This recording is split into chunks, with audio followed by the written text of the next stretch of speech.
Witchers, welcome back to the Witcher Lorecast. This is your host, Tom, or Robots, and I have with me Toasty, the biggest, greatest fan of King Foltest. Toasty, welcome to the show. You're like the guy who like walks around behind King Foltest with like a big old trumpet that like you're his herald. I've seen you do this. What makes King Foltest such a don't make me start guy? Quoting Daemon Targaryen in this? Okay, I will. So today's episode is about the wise King Foltest, and I hope you guys checked out last episode where we talked about Temeria. And I mean, we didn't make up the title, the wise King Foltest. That came from an actual quote.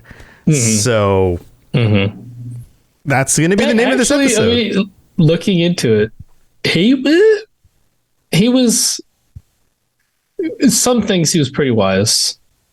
Other things, not so much. And those other things, definitely what led to his downfall.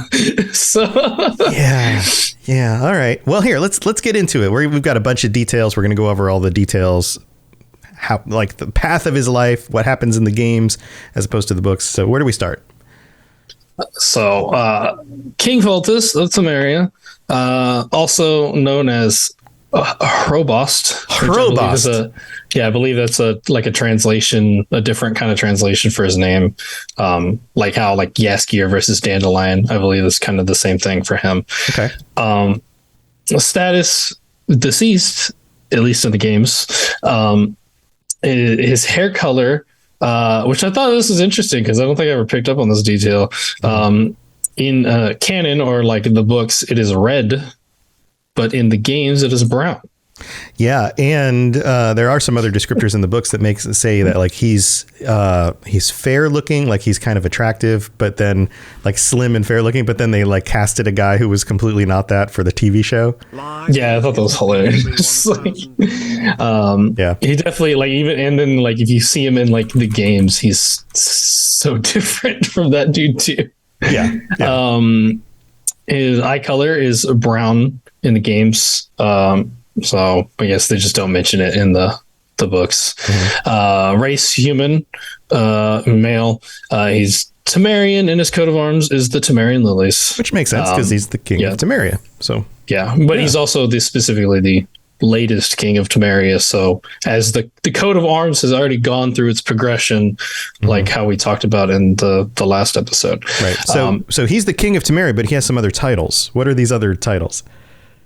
There's quite a few. So, of course, King of Temeria, the Prince of Sodden, Sovereign of Pontaria and Mahakam, Suzerain of Alander. That's a fancy title, Suzerain. Yes. Suzerain. It's very fancy. It's Senior Protector of Brugge, Angren, and Riverdale. This is like when you walk into the like chamber hall for some like like all the kings and queens are getting together and they're like, here comes the king of Temeria, the Prince of Sodden, Sovereign of and like the guy like goes through all your titles. This is like this is essentially the treatment that like Viserys and Rhaenyra get every time they walk into a room. Right. They just list all the titles. Every single one. So specifically, just for a note, because he's obviously, we talked about how Temeria is like surrounded on all sides by so many different things.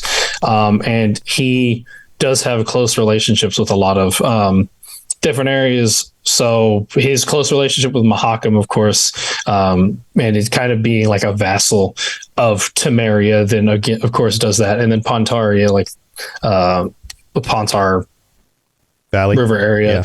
Yeah, right. And then, of course, all these smaller things, but more specifically, the one I wanted to mention was the Prince of Sodden. So his mother, Sansia of Sodden, was like the not queen, but like part of like the royal line of Sodden, and then married, of course, to his father. And so it created kind of like that. He got both titles. He got both the king title and the prince title from two different lineages. Yeah. So kind of like if like, going back to House of the Dragon, just because this stuff is so fitting, just like how the connection of like what Rhaenyra's children would have had, even though they weren't legitimate, but like of like the relation to both the Valarians and the Targaryens, Right. and inheriting both of those things. So, and speaking of his mom, move on to his family. So, of course, he's a member of the Temerian dynasty. His parents were Sansi of Sodden, who's his mother, and Medel, his father. His partners, Ada of Temeria, who start getting into some Targaryen level shit here. Here we go. His sister. Sweet. But Perfect. also his lover. Nice. Yeah, so we see this in the show, obviously. Like they talk about this during that chapter about the Striga. Right. But also Maria Luisa La Valletta, who is another lover, a later in life lover. His children are Ada the White, who is his daughter, who was the Striga. And then Anais La Valletta, daughter, and Boosie La Valletta. Boosie. That's a good name. Hey, Boosie. Come on, Boosie. What you doing? I feel like it's makes me nickname. think of another word. Yeah. Who is his son. He's also related to, his sister. His sister, of slash course. lover. Right. Ada. Eckhard, who's his maternal uncle. Meve, who we talked about before in her stuff, is his cousin. He had a close relationship with her. Jercast of Maribor, who's a distant cousin. And Primisalvis Don Stessa was the distant cousin. Family stuff in all of these lineages and kingdoms and dukedoms and all of this stuff is all always complex. So, okay, so what do we know about his life? So starting with his early life, specifically talking about more of the details that we already know if you're familiar with the particular story about the Striga. So, although unmarried, many rumors about Foltest's romantic status circulated. From an early age, the then prince created a great scandal in the royal court by having an affair with his own sister, Ada. After ascending to the throne, he was to marry Ada and make her his queen, mortally offending King Vitzimir II of Redania, who had arranged for Foltest to marry his daughter Dalimira. Ada died soon after the birth of their daughter, however, and the marriage never eventuated. The cursed child, possibly accursed by the courtier Ostrit, who was in love with Ada, but also perhaps Foltest's mother, or both. This is one of those things where it's like it's left to the reader to determine what actually happened, and something is very highly suggested because Geralt has a certain suspicion, but like the actual facts of it are never fully revealed, right? Right. So I do like I don't know. I think it's both. Died shortly after birth, or appeared to until she emerged as a Striga 7 years later. The monster was so dangerous that Foltest was forced to move his residence elsewhere. The beast, however, remained a threat to all citizens living nearby. Foltest and his advisors summoned a multitude of magical professionals, or knowing ones. While most only offered a multitude of ways to kill the monster, one told of a possible ritual that could reverse the curse. Sleeping within the Striga sarcophagus till the third crowing of the rooster, as no one at the time could succeed, Foltest kept the Striga alive while arbitrarily sending for mages and sorceresses who might know how to reverse the spell. Right. And then, of course, we get into specifically that storyline with Geralt curing the Striga. Which I specifically, I'm not going to recount all those events. I think we're all pretty familiar at this point. Yeah. And if you want to know more, we do have an episode on both that episode of the show and the Striga episode specifically. Right.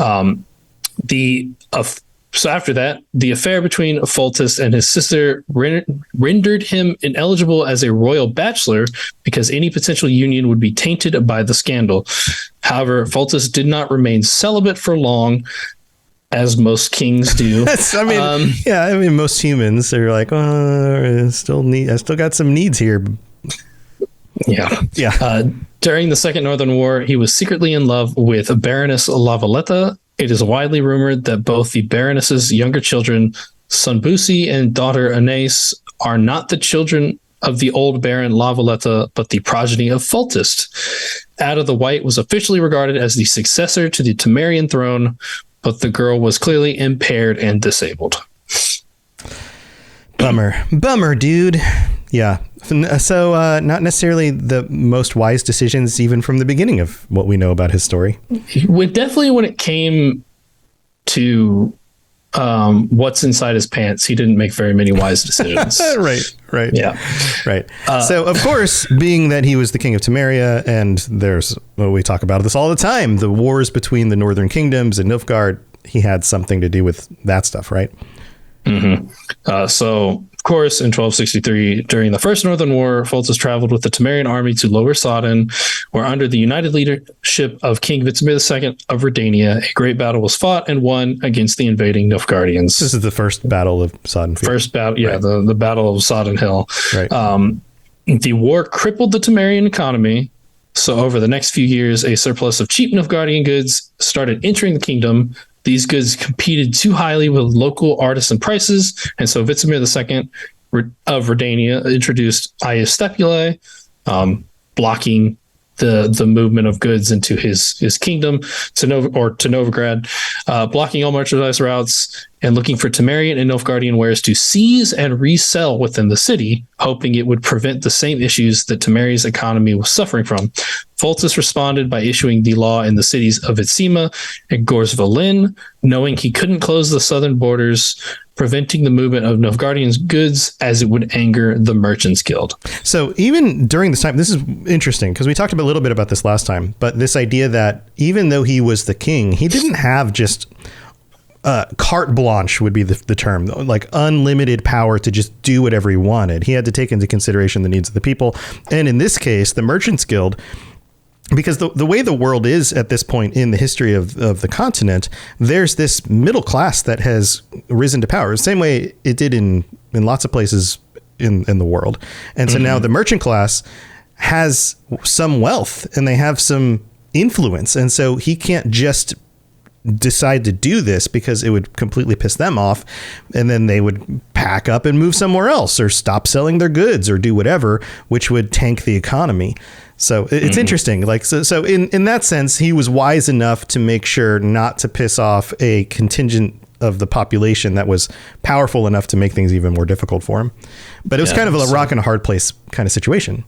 Yeah, but I think we do kind of see as we like move forward past his romantic youth of seeing that he does actually do, like, as far as decisions go of like managing the kingdom, political, economic decisions, pretty good. It's just just couldn't keep it in his pants, man. That was the problem. Keep it in your pants, buddy. So in 1267, he was summoned to Haga by King Dimabend III of Adern, along with the other leaders of the northern kingdoms, Vitimir II, Meave, and Henselt. They discussed Emirvar Imri's invasion never ending and the idea of a counterattack. After the topic of the Scoia'tael came up, Foltest vowed to clear them from the lands of Temeria and Sodden within 6 months.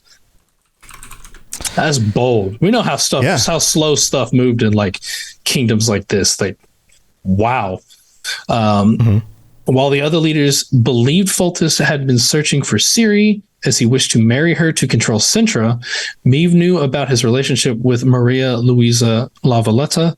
The group quickly realized if Emir were to marry Ciri, they would permanently lose Sintra to her royal blood. So they silently agreed she needed to die.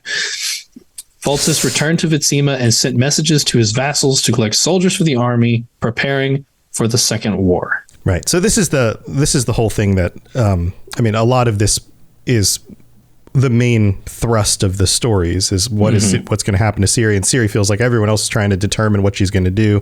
You know, she doesn't want to have to get forced into a marriage. She knows that she probably will, or murdered so that her title and the claim to Sintra doesn't pass to somebody else. And she's just too important in that way, in like a political way. But then she's also important because of the whole elder blood thing and all of that.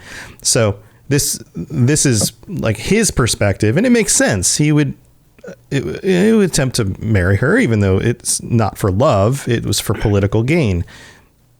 He's a powerful guy who wants more power. Imagine, with how many like lands he already controls in his area, to add like I don't know how they would handle that if they just like assuming how they kind of handle things like this in the continent, I would assume disregard series title and he'd just be king of Sintra, but like at the lowest, maybe king regent of Sintra, which is still right. I mean, right. He controlled like nearly the entire like southwestern chunk of the continent or the northern kingdoms. Yeah, so it was in all intents and purposes, Sintra was a very good plot of land. It was on the coast. It had a lot of resources. It was something that was considered highly prized. Yeah, strategic like placement. It was kind of like, I think they like a free pass for Nilfgaard to just go through like do. Yep. Foltest next traveled to Maribor, where in the city he received news delivered by Applegat from Dimavend about Aedirnian and Lyrian soldiers awaiting orders to attack the Imperials and begin the war. So of course we know Meve took the initiative on this fighting stuff and was like ready to just start dueling. Foltest responded by calling off the attack until the Grand Mage's conclave on Thaned was finished, as plans could change, and believing Ciri dead, also called off the search for her. By June, he had his quartermasters commission boatsmiths to build him an armada and launch them along the Brugge and Sodden west coast in embarkment and disembarkment drills. The two kings later joined forces to fight Nilfgaard in the Second War, but Amirvar Imrys was also prepared to fight and met their challenges blow for blow. Once the conflict came to a conclusion, he acted as one of the negotiators of the peace treaty of Sintra. Yeah, so as we know, the Nilfgaardians have a lot of forces, and even though they were the aggressors, their numbers were just very hard to repel. So, Yep. Well, that's the early stuff. Coming up after the mid-break, we've got some info about what happens in the Witcher games, which goes beyond just the setting of the books and the events of the books. So stay tuned for that. We've got to go thank our patrons, so we'll be right back. Very well. Let us get this over with. Something has infested my vineyard. Great. Let me go prepare my something oil then. So you might be wondering, what are you guys doing recording this, at least for the live audience here on Twitch? What are you guys doing recording a second episode this week? Well, we're actually recording 2 episodes today because Toasty's got some busy stuff coming up in the next few weeks, and we want to make sure that we can have the episodes ready to go for you guys. So if you're listening to the audio version, it's going to come out at a normal time. But this and the next episode are all recorded together, just so you're aware. So that said, if you signed up on the Patreon and you're waiting for your shout out, then you might have to wait a few more weeks for us to get back to the regular schedule in order to see who has signed up in the last few weeks, because we can't see the future. But we do have the list of all 20 patrons. Thank you so much for your support, and our higher vampires who get shout outs every week, Ben of Temeria and Jared M, to thank. So thank you to all of you guys. And if you are interested in getting ad-free episodes, t-shirts, joining us on future episodes of the show, stickers, all sorts of awesome stuff, check out all the different tiers. Go to patreon.com/Witcher Lorecast for all of that. Also, we don't have any new reviews that came in because, again, we can't look into the future. But if you would like to help us out, leaving a 5-star rating and a review on Apple Podcasts would be amazing, and we will read those out on the future. Or leave a rating on Spotify. It's easy. Just scroll to the top and hit the little star button and give us 5 stars. It helps a ton. So that's what we got for the middle of the show. Let's get into some of the details from the Witcher games. Here we go. You smell of death and destiny, heroics and heartbreak. It's onion. Right, yeah. All right, Toasty, we're back, and we've got the games to talk about. Foltest shows up in the games, and like you mentioned, kind of spoilery at the beginning, but it is a Lorecast, so there's going to be spoilers. He dies in the games. Mm-hmm. Like, in fact, it's one of the key plot points at the beginning of The Witcher 2. Yep. So starting, of course, with The Witcher 1, which, as we know, takes place in and around Vitsima, except for the prologue in Kaer Morhen. So you imagine that he's probably plays a pretty, at least some sort of role in this. Pops up on occasion. Yeah. Yeah. So in the original game, we hear about the king far in advance of any actual meeting. Of course, people are going to talk about the king of their country. That's just how that works. The king's got some new laws. He's taking all our grain or whatever. Right. Yeah. There's talk in the streets which suggests that the monarch is away, but a specific location is never indicated. Maybe he's visiting his baroness over there. That's probably what he's doing. Probably. King Foltest only arrives in chapter 5 in the midst of the raging conflict in the streets of Old Vitsima between the Scoia'tael and the Order of the Flaming Rose. Those squirrels always causing problems. Prior to this point, he was away and had left others to govern in his stead, Velerad, for instance, and as we find out later, Thaler. Okay. And then we have a journal entry here about him. Should I read it like his herald? If you want to, go ahead. Yeah, because I feel like that's who probably wrote these, right? Like his biggest fan. Like what I called you at the beginning. Yeah. Like the guy that did the last one. Right. The Temerian one. Yeah. So it says, King Foltest is the ruler of Temeria. He inspires both fear and respect in his subjects. Foltest rules with an iron fist. He is decisive and hot-headed. Under his rule, Temeria has become the most powerful of the northern kingdoms. The king left the city. Theoretically, Burgermeister Velerad is to rule in his stead. In practice, the decisions come from an entirely different source, which causes chaos in the city. Foltest returned to Vizima and began restoring order right away. He decided to put an end to the chaos and punish the culprits. It turned out that the king had a job for me, and my deeds influenced his plan. So yeah, it's not actually his steward that does it. It's Geralt, because this is coming from the Journal of Geralt. Oh, okay. So wait, this was Geralt's journal. Oh, yeah. Crap. Well, that makes it even funnier because that is not. I was like, I'm just gonna let him wrap this out. This is gonna be great. That voice totally does. Okay, should we do it in a Geralt voice? King Foltest is the ruler of Temeria. No, we don't. No. Okay. So, without obviously going into the huge specifics, Geralt is then given the quest to cure the Striga, his daughter, out of the White, who was basically relapsed from being the Striga before, because we know Geralt killed her. I put cured and killed in the same sentence. Same word. Cured her before, and then because it's a curse and that's kind of just how it is. She kind of relapses, and he has to make the decision to either cure her again or kill her this time. Right. Now, the real reason is they were writing The Witcher 1. They were getting a lot of direct influence from the books. And then in The Witcher 1, they just do a lot of retelling of the same stories over again, but justify it in a later time period because Geralt isn't really dead and yada, yada, yada. So, right. So it's their way of basically doing all the highlights from the books and being like, well, this is a cool moment. Let's do this again. And so they're just like, well, she came down with the curse again. So we're just going to basically do that thing all over again.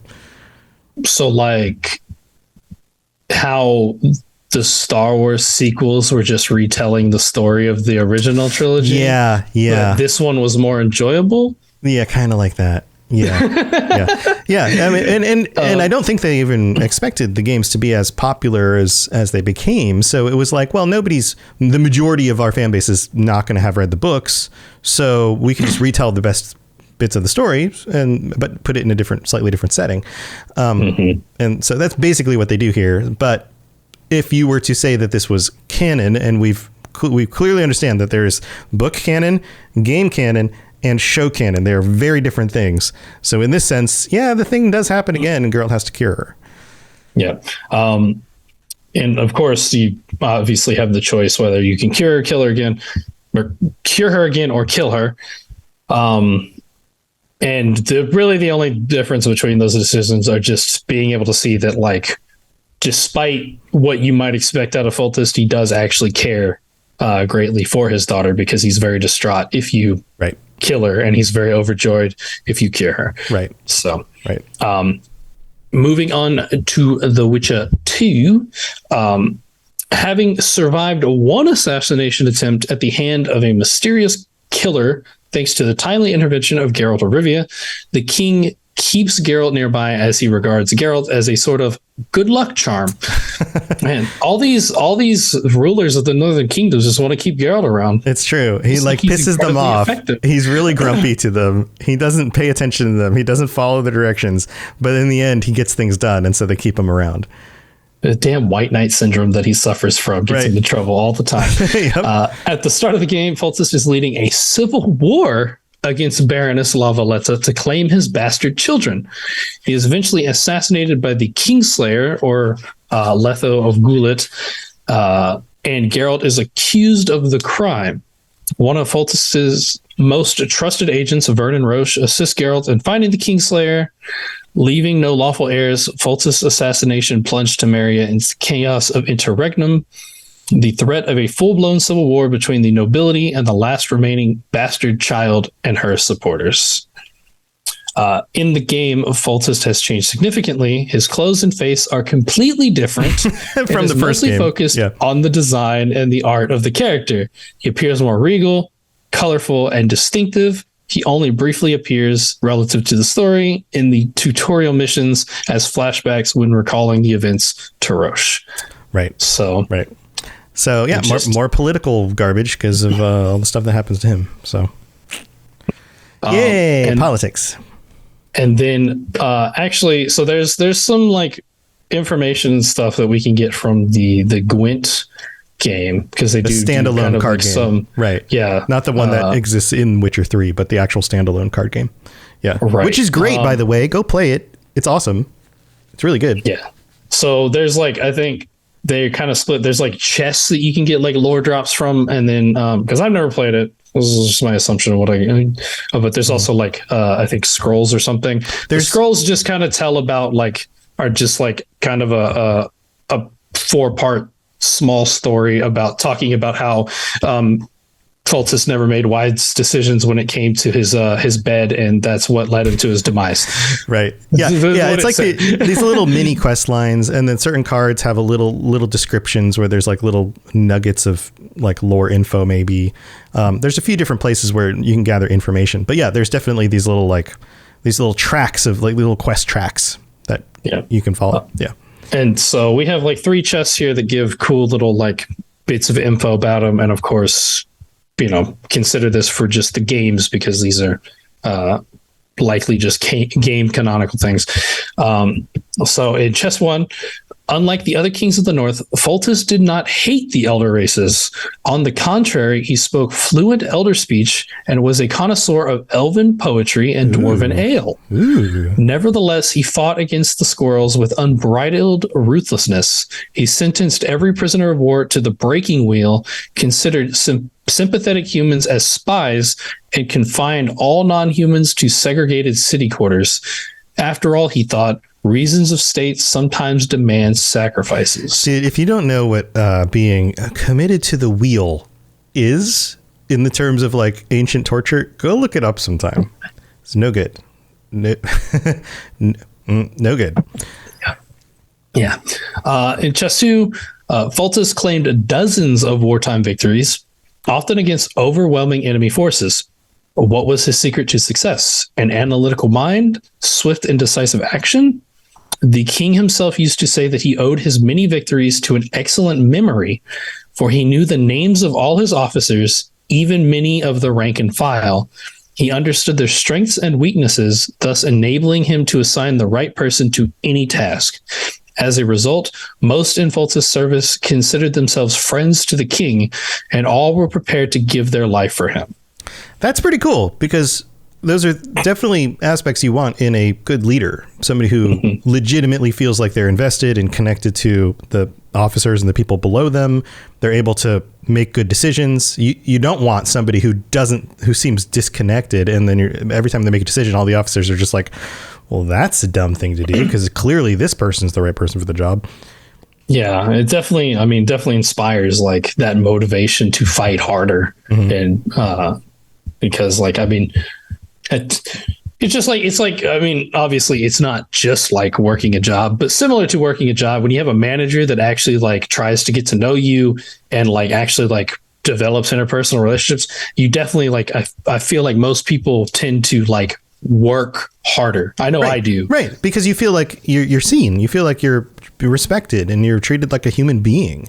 And you feel like this person actually genuinely cares for your success and your forward momentum with your career and everything like that. And they're in a position of power over you. So it's important that they feel that way, or you feel that way towards them. Otherwise, you just feel like, well, you don't really care, so I don't really care. Yeah. So then in Chess 3, King Foltest was not particularly religious as rulers go. He did not observe fasts nor venture out on pilgrimages. In fact, often without a second thought, he had broken all religious edicts concerning one's private affairs in the alcove. Nevertheless, he spared no expense when it came to erecting a new temple, and even agreed to a tithe, proving a significant drain on the royal treasury. To what end, although he doubted the existence of the gods, he recognized that the power of the priests was very real. Any attempt to limit their influence might provoke their holy wrath. Yeah, so this is the same thing he did with the Merchants Guild, where he understood the power of that group of individuals to make things more difficult for him. He also understands the power, even if he's not sure about the thing they worship, he knows that the people themselves control a certain amount of power, especially over the populace, so he needs to appease them. Yeah, and I think we see a lot of like examples of like rulers where religion is or the church is a very prominent figure in like in the rulers trying to like remove or like limit the church. Yeah, how bad it turns out. Right. Yeah, Henry VIII, and like there's all sorts of examples throughout European history specifically where and when you're a ruler, there are certain things that contain power. And you have to understand that power only exists where people believe it exists. So if people believe power exists in the religion, then it does. If people believe it exists in the money in the markets, it does. And so you have to understand that balance in order to maintain your control. So it sounds like in those ways, he was fairly wise. It sounds like maybe he deserves the title, except for the bedroom, or as this like to say, private affairs in the alcove. Private affairs in the alcove. Well, not everyone's perfect. He's also kind of just a grumpy dude. Like, when you come across him, I mean, he's very self-serious and very kind of grumpy, and Geralt doesn't give two shits like what he thinks of him. He's just he's like, whatever you're going to do, whatever you're going to do, you're going to do to me. I'm just going to do my thing and I'm going to leave. So to kind of wrap this all up about him, we of course have Foltest, probably I would consider the most significant northern ruler as far as the Witcher cinematic universe goes. And again, without getting into, we've talked about it before in our like episode recaps and things. So without getting too in depth on him, we do just see him several times through the process of the 2 seasons, and probably we'll see more of him. But of course, the entire chapter of Geralt curing the Striga and his interactions with Foltest there. We see him towards the end, just arriving at the Battle of Sodden. Well, we know him and King Vizimir team up to kind of push back the Nilfgaardians. And then in the second season, we see him and the other northern rulers attending the beheading, in quotes, of Cahir. Right, which Cahir, doesn't happen. It doesn't happen. Right. Yeah. And then, of course, the very end, the meeting at Haga, though with the change of that, unless they state otherwise, but I was under the impression that they were summoned by Tissaia rather than Demavend. Right. So he's been in the series so far. It just seems like he's yet to play a more pivotal role, which we will probably see in the next season, depending on how much they stick to the books or not. But as we move into the details of the second Northern War, I imagine, or second Nilfgaardian War, I imagine we will get more of him, or at least more, like, hear more about him, like through like, side conversations or like rumors or something at least. But I imagine because of the way they've been doing it, they'll probably show us more stuff with him and the other northern rulers. Right. Yeah, and we do have them all pop up. Like they do seem to be spending time on key powerful individuals and people that will affect how things go. So yeah, I can imagine that. Well, there you go. That's the Wise King Foltest. And what do we have coming up next episode? Which, if you're live, we're doing right now next because we're banking these for the future. But if you're listening at home on the audio version or waiting for the video to come out, we've got a very special episode for Turkey Day here in the U.S. Yeah. So of course, it wouldn't be a month for us without doing at least one bestiary episode. And while there's no turkey monsters specifically, there are some that are kind of chicken-like. So we're talking about basilisks. These guys are intense. So that's coming up next. Toasty, you got anything else going on you want to share before we head out? Of course, as always, follow us on Twitter at the Witcher Lorecast. Go check out the Cyberpunk Lorecast that I do with Genesis. And also go check out the Cyberpunk apostrophe D, Cyberpunk Red actual play podcast I do with the Fumbling 4 and Almighty Crit group. There you go. Check out all that stuff. And then I've got all my shows, all my different lorecasts I do for lots of different shows. And then these shows that Toasty talked about and a bunch of other shows over at robotsradio.net. Go check that out if you're looking for more content to listen to. And thanks for tuning in, everybody. Thanks for being here. If you are in the live chat, don't go anywhere. We're going to just kickstart the next episode right as soon as we're done with this one. But if you're listening at home, until next time, stay safe on the path. We'll see you guys later. Thanks for tuning in to the Witcher Lorecast. We'd love to hear about your experiences with the games and the books and the TV series and all your thoughts on everything. Please check out the Robots Radio Discord and follow us on Twitter at Witcher Lorecast. You've been listening to a Robots Radio podcast. Smart shows for interesting people. Check out all the shows at robotsradio.net.